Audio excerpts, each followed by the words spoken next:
Ok, Omar. Vamos a estar hablando entonces en este ratito sobre tres palabras importantes. Número uno, religión. Número dos, espiritualidad. Y número tres, tolerancia. Y todo esto va a estar basado en Hechos capítulo 17, del 16 al 34. Para poder comenzar con el tema y con el diálogo, debemos definir definitivamente qué es religión. Y a mí me gustó, mientras estábamos en la universidad, dialogando con los estudiantes y con el profesor, una definición que él dio bien interesante. Y mira cómo dice, la religión podría ser la exteriorización de la espiritualidad. Y me gusta cómo concluye y dice que esta incluye rituales, liturgias, doctrinas, etcétera. Pero el tema no concluye ahí, porque dice qué es espiritualidad. Eso ya lo que es religión. Religión es otra cosa que cuando yo manifiesto, cuando yo materializo lo que creo. Ahora, ¿pero qué es espiritualidad, Omar? Saludos, Edwin. Bueno, espiritualidad es ese fenómeno, ¿verdad? Que existe en toda cultura, todos los seres humanos. Todos los seres humanos poseen una espiritualidad. Todos los seres humanos están lidiando constantemente, ¿verdad? Con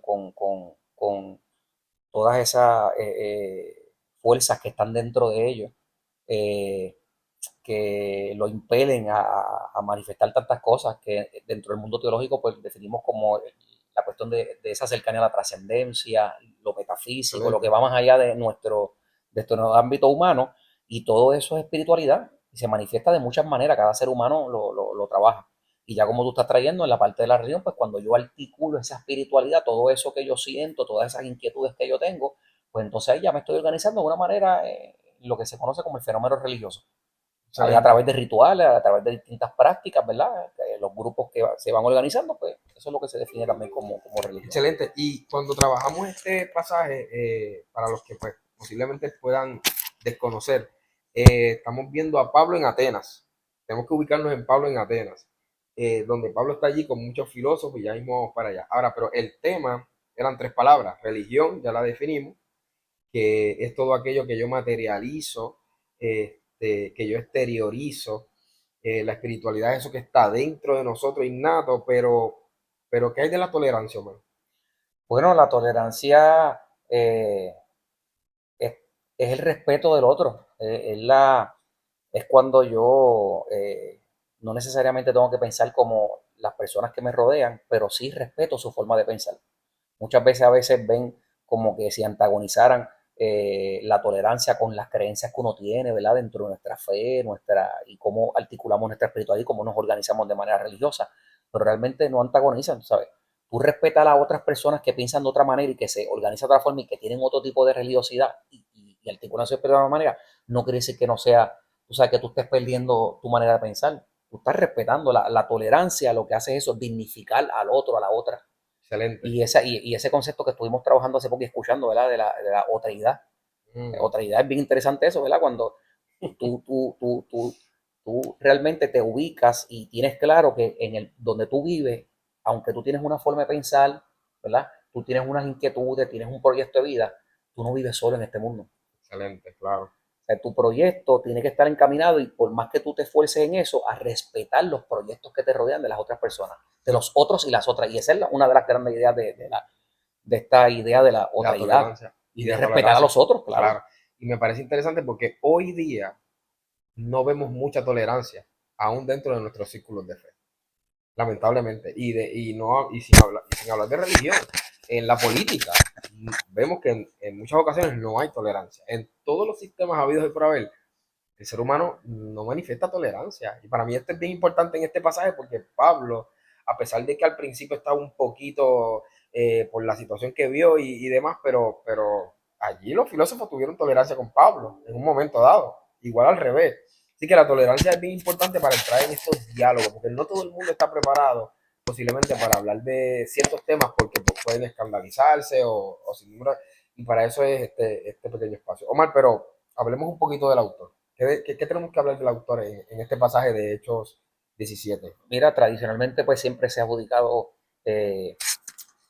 desde el comienzo de la iglesia, de la historia de la iglesia, los padres de la iglesia, tenemos a Sí. Orígenes, tenemos a Clemente Alejandría, tenemos a Justino Mártir y algunos otros que ellos dentro de los trabajos que hacían relacionados no tan solo con Hechos, porque Hechos se trabaja junto con el Evangelio de Lucas, el Ujú. Evangelio lucano, pues siempre se lo adjudicaron a Lucas, a este médico, ¿verdad? Como le llamaban, que era colaborador del ministerio de Pablo. Y eso está bien, pero también tenemos otras posiciones de otros investigadores, ¿verdad? Que a través del tiempo también han abierto la posibilidad, ¿verdad? Por las mismas estructuras que ven en los pasajes, de que pueden ser producto, ¿verdad? Todas esas narraciones pueden ser producto de discípulos de ese Lucas y de Pablo y de todos esos colaboradores que trabajaron con él en ese ministerio, porque fue un ministerio que tuvo un impacto muy grande. Excelente. Pero ahora lo importante, más allá de todo eso, ¿verdad? Ujú, De todo eso que ujú. siempre uno lo puede ver en los comentarios bíblicos, hay muy buenos comentarios que uno puede trabajar relacionado con esto. Lo que más me llama la atención a mí de todo esto que tiene que ver con el autor, sea Lucas o sean los que están detrás de todas estas narrativas, es que tienen algo bien particular que los hace bien diferente a las otras narraciones. Siempre están alineados con el mundo gentil, Ujú. siempre están trabajando con los marginados, siempre están trabajando con esos que van más allá de la extracción judía.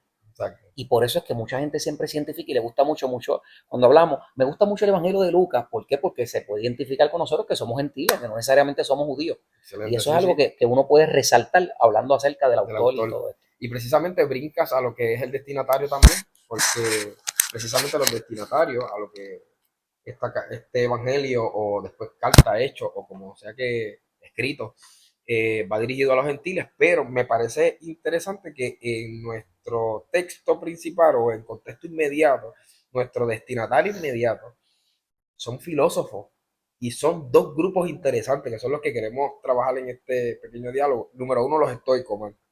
Y número dos, los epicúreos o los epicúreos. Y los estoicos, yo lo he estudiado mucho, porque Pablo tiene mucha influencia estoica en muchos de sus escritos, pero eso es otro tema. La cuestión es que los estoicos se les conoce porque eran bien morales. Y me gusta Bruce, porque en uno de sus libros dice que tenían como objeto vivir en forma coherente con la naturaleza. Ellos aparentemente se estudian teología, mucho tiempo después, claro, descubren que hay un concepto teológico que se llama panteísmo, y yo creo que va alineado con esta idea de los estoicos. Ellos eran bien conservadores, pero los epicúreos eran todo lo contrario. Eran, como dice acá los escritos y la información que buscamos, que consideraban el placer como el fin principal de la vida. Si no hay placer, no hay felicidad. Así que tenemos los dos lados opuestos que siempre hemos visto en toda la historia, Omar. Sí, eso es una de las cosas cuando trabajando el tema de estos filósofos, nada, yo lo veo como en los aspectos que tienen que ver tanto en la religiosidad, en la política, en cómo se organiza el ser humano a través de la historia. Siempre tenemos Siempre, conservadores y tenemos liberales. Y siempre. aquí vemos el grupo, ¿verdad? De los estoicos, que eran los más conservadores, que también yo los puedo comparar con hoy día, como podemos llamar una conciencia ecológica. Eran gente que eran de Sí, este tipo, o sea, que sí. respetaban el planeta y todo este tipo de cosas. Ujú. Y vemos a los otros que son más liberales, ¿verdad? Que tienen unas tendencias bien diferentes. Pues vemos así, en la iglesia tenemos conservadores, tenemos liberales. En lo político tenemos conservadores y liberales. Y en todos los aspectos de la En vida todo. siempre hay conservadores y hay liberales. Omar, lo interesante entonces de este pasaje es que podemos ver que en los estoicos y en los epicúreos ya había espiritualidad y religión. Ya Así había mismo es. espiritualidad y religión. Sí. Pablo no llegó allí a implantar una religión nueva. Bueno, en su diálogo y en su propuesta sí, pero ya allí había religión, ya allí había espiritualidad. Y Pablo lo habla muy bien en el versículo 22. El versículo 22 de ese capítulo 17, cuando está en Atenas, dice la nueva traducción viviente. Entonces Pablo, de pie ante el concilio, les dirigió la siguiente palabra: hombres de Atenas, veo que ustedes son muy religiosos en todo sentido. O sea, él identificó de realidad, aunque no eran cristianos, no eran como nosotros no estamos organizados, lo Ujú. hacían de una manera diferente, tenían sus ídolos, todo ese tipo de cosas, pero tenían espiritualidad y tenían religiosidad. Y Exacto. Pablo lo puede ver, y Pablo puede discernir eso, discernir en el espíritu. Oye, Omar, y una pregunta, o sea, ¿hasta qué punto, yo reflexionando acá, hasta qué punto nosotros podemos guardar cierta tolerancia sobre un tema o un diálogo o una interpretación diferente a la que yo estoy acostumbrado o a mí me enseñaron o la que me formó? ¿Hasta qué punto, hasta qué punto podemos marcar tolerancia? ¿Hasta qué punto? Yo pienso, Edwin, hasta proteger la dignificación del otro o la otra. En la medida que yo, cualquier cosa que yo haga, cualquier acción que yo tome, cualquier palabra, cualquier, eh, Interpretación sí, bíblica que demos. sí, cualquier expresión que yo pueda hacer que vaya en contra de la identificación, o sea, que no respete al otro, que, que altere de alguna manera el respeto que todo ser humano se merece, yo creo que hasta ese punto, hasta ese punto. Yo creo que también si abrimos espacios para estos tipos de diálogos ecumenistas, por así decirlo, yo creo que podríamos desarrollar empatía, podríamos conocer otras culturas, que muchas veces nosotros estamos solamente encajonados en dos culturas. Bueno, en la judía. Pensamos hasta que somos judíos en ocasiones. Queremos practicar hasta todas las cosas que hacen los judíos, porque precisamente no nos abrimos espacio a conocer otras culturas. Precisamente los filósofos y otras más que hay, sin número de religiones. Pero en la medida yo creo que podemos respetar eso, ¿verdad? En la medida que no traspasamos esa línea donde ya caemos en la falta de respeto, pues mira, hasta ahí está el punto de esa tolerancia que tenemos. Excelente. Con esto paso entonces, Omar, al otro punto que teníamos acá sobre colonizar versus evangelizar. Porque yo estoy seguro que la iglesia en la mayoría de las ocasiones siempre tiene sus puntos evangelísticos y van a la calle y hacen su labor evangelístico, pero en ocasiones nuestro mensaje es más colonizador que evangelístico. Porque quiero definir lo que es colonizar. Acá dice ocupar, según la definición, invadir, conquistar, someter, dominar y oprimir. Eso es lo que significa colonizar. Y automáticamente viene la palabra colonizar a mi mente, automáticamente los españoles cuando llegan a Puerto Rico. ¿Cómo colonizaron? Ellos no evangelizaron, ellos colonizaron. Ahora, cuando vamos a lo que significa evangelizar, llevar un mensaje. Mira, tan sencillamente evangelizar significa llevar un mensaje. Un mensaje. Y yo creo que hemos confundido los conceptos y a veces la iglesia cuando sale y dice que está evangelizando, lo que está haciendo más bien es colonizando y raya la línea del respeto porque no tienen tolerancia. Y yo creo que el evangelismo va ligado a la tolerancia, conocer otra gente, tener empatía de otra gente que no piensa como nosotros, porque no queremos que la gente de alguna manera sienta repelillo o yo no quiero escuchar a este porque este lo que quiere es colonizarme. Yo creo que tenemos que guardar ese tipo de cuidado, vamos, de poder identificar lo que es colonizar versus evangelizar. Y yo creo que hablando, yendo esto por la línea de las misiones, ¿verdad? Y como está trayendo todo esto de la iglesia, pues hay dos conceptos. Hay un concepto que por mucho tiempo siempre fue ese concepto tradicional, que es el concepto que se conoce como la misión eclesiocéntrica. Y las misiones eclesiocéntricas dominaron por muchos años, ¿verdad? El que hace el misionero. Y es este modelo que hace ese tipo de cosas. Voy a ir a una cultura, ¿verdad? Anfitriona que está en aquel lugar y voy a ir a imponerle mi cultura, mi fe, mi Dios, mi forma de pensar. ¿Por qué? Porque lo que tú haces y por lo que has hecho por los años que lleva, aunque sea una cultura más antigua que de la que yo provengo, pues hay que cambiarla porque tú estás mal, porque todo lo que ustedes están haciendo está mal y todo lo que han hecho hasta ahora está mal. Pues esos son los modelos eclesiocéntricos y esos son los modelos que heredamos de quién, de los españoles cuando llegaron a América. Exacto. Venían con ese modelo Uh-huh. y por eso eran unos conquistadores. Y por eso no tuvieron el espacio de la tolerancia y acabando mataron a los amerindios acá y a nuestros taínos en Puerto Rico y a cada uno de los que encontraron en el camino. Exacto. Lo mismo a los ingleses en el norte allá en Estados Unidos, en el norte de América. Imponiendo su religión. Correcto, porque es el modelo eclesiocéntrico está, lo que fomenta es la iglesia. Lo importante es la iglesia, lo importante es la imagen de la iglesia, lo importante es el liderato. Ahora bien, hay unos modelos emergentes que tienen una propuesta totalmente diferente y que cada día se siguen abriendo pasos dentro de todo de toda esta experiencia tan traumática. ¿Por qué? Porque eso es lo que impone el modelo eclesiocéntrico: colonizar, imponer, dominar. El modelo teocéntrico es un modelo emergente, ¿verdad? Que en los últimos años se ha ido desarrollando. ¿Y qué es lo que propone? Aquí no voy lo primero que entiende el modelo teocéntrico, donde yo voy a ir, a la cultura que yo vaya, lo que sea, antes que yo llegue a ese lugar, porque eso es otra cosa que el teocéntrico cree que va a llevar a Dios. porque Dios no está allí. Yo Ujú. voy a llevar a Dios. Tú no Ujú. tienes nada, ustedes están todos perdidos, vamos a llevar a Dios. Vamos a organizarlo aquí, vamos a darle vida porque ustedes están todos muertos. El modelo teocéntrico dice, no, no, no, yo no voy a llevar a Dios, yo voy a llegar a un lugar donde ya Dios está. Y ya Dios está trabajando, y Dios está trabajando con la gente y moviéndose en la cultura. Yo lo que voy a ir es a colaborar con el proyecto que ya Dios está haciendo en ese lugar y voy a respetar esa cultura, no voy a imponer nada, voy a trabajar, voy a servir, voy a ser un facilitador, voy a estar en ese y voy a permitir a espacios que el Espíritu Santo se encarne y siga haciendo lo que tenga que hacer. Ese es el modelo teocéntrico, porque un modelo que no es para la iglesia, es para Dios. Dios es el que Excelente. está trabajando. Y eso me Y eso ayuda parece, mucho lo que tú estás trayendo, lo que ¿no? tú estás trayendo. Y eso sucede precisamente en nuestro pasaje, porque al final de todo, me encanta el último pasaje. El último versículo dice, después que Pablo termina su discurso, viene el texto y termina diciendo, más algunos creyeron. No dice el texto que ellos obligados siguieron el mensaje o que Pablo le impuso. No, no, dice el texto, más algunos creyeron juntándose con él, entre los cuales estaba Dionisio, una mujer llamada Damaris, y el texto termina diciendo, y otros con ellos.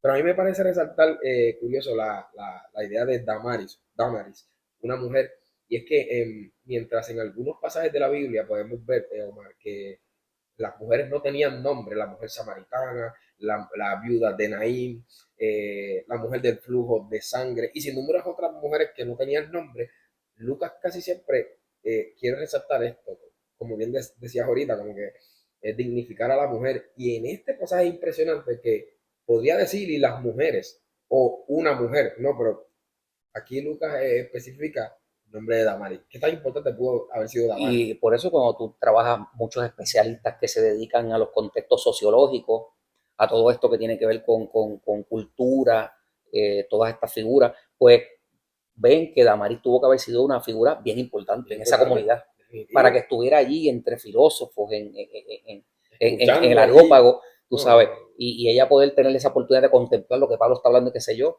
y considerarlo es porque era alguien, tú sabes, que tenía una influencia tremenda, alguien que tenía, Definitivo. era de estatus, es lo que muchos de los comentaristas hablan acerca de Damaris. Pero es Excelente. algo que es bien típico de Lucas De y de las Lucas, narrativas definitivo. lucanas, siempre. Tú vas a Excelente. ver eso por ahí siempre.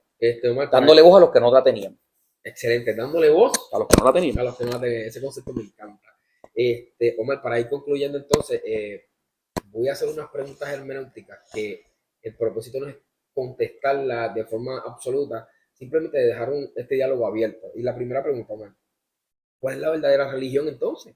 Estamos hablando de religión, ya ustedes saben, ya definimos lo que es religión, pero ¿cuál es la verdadera? Si hay tantas, ¿cuál es la verdadera? ¿Qué Yo, respuesta tenemos para esta pregunta?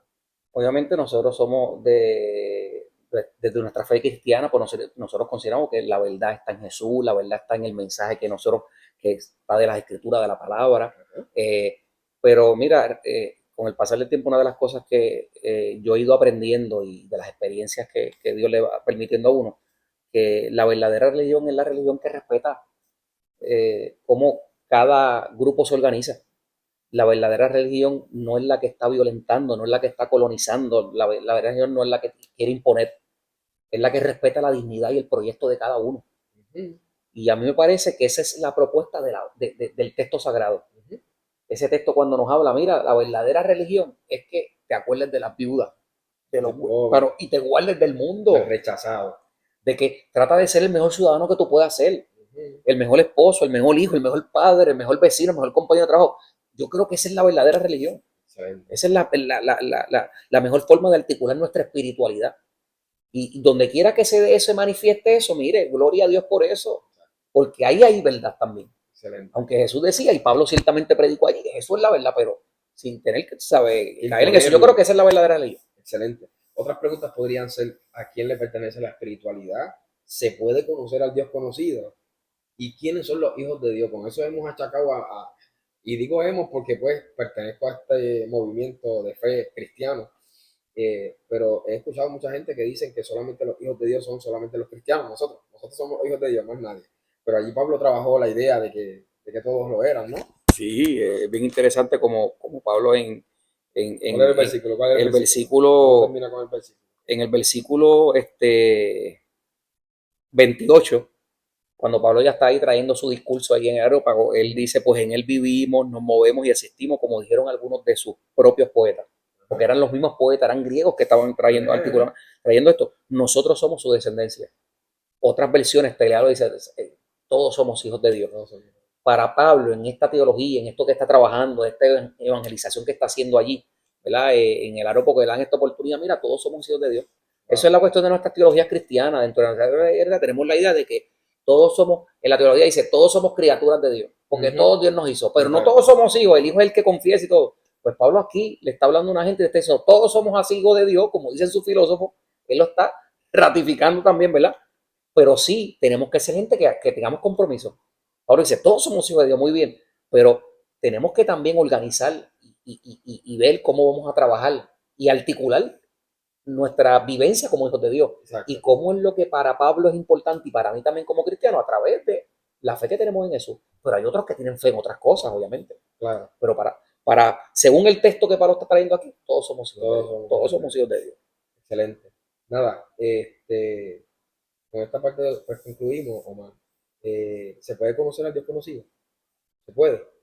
Sin lugar a dudas, Sin lugar a dudas. A mí me parece que sí, siguiendo por la línea del teocentrismo, de ese concepto misionero, dándole el espacio de la misma forma como Dios tuvo misericordia contigo, Edwin, y se manifestó en el lugar ahí oportuno donde tú te encontrabas, lo hizo conmigo en una marquesina. Mira, Dios lo hace con cualquiera en el contexto que sea. Excelente. Lo importante aquí no es estar imponiéndolo. Porque yo tengo la verdad, porque yo camino con eso. No es darle espacio a él, porque él es soberano y él hace con cada uno en el momento. Y cuántos los testimonios no terminan de personas que estaban por allá, que nunca le hablaron nada de esto y tuvieron experiencias y visiones y sueños y cosas dentro de su espiritualidad. Excelente. Nada. Y me parece que esa es la... Omar, para concluir entonces quiero dejar esta frase que a mí me parece bien importante, ya la he mencionado anteriormente, y es que tengamos cuidado que nuestra teología o nuestra interpretación le haga daño a la gente. Muy de acuerdo. Dejamos aquí la mesa abierta para que seguir trabajando.